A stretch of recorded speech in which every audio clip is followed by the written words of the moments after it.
Za vstop v politiko sem se odločila predvsem zato, ker se mi je zdelo, da med obstoječimi parlamentarnimi strankami nekako nisem več videla nekega političnega sogovornika, nekoga, ki bi zastopal moje interese.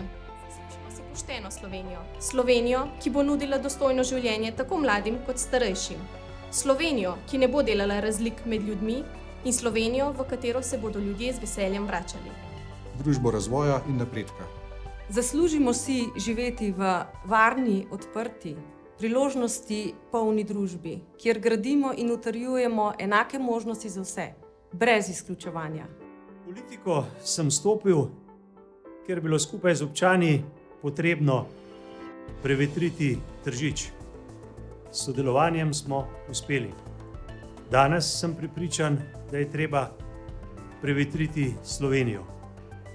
Slovenija je prečudovita dežela. Mislim, da si zaslužimo pravno in varno državo. Dostojno življenje brez revščine v državi. Življenja v družbi, ki bo razumela in sprejemala različnost in ugotovila, da je to tisto, kar nas kot družbo bogati in pelje k napredku.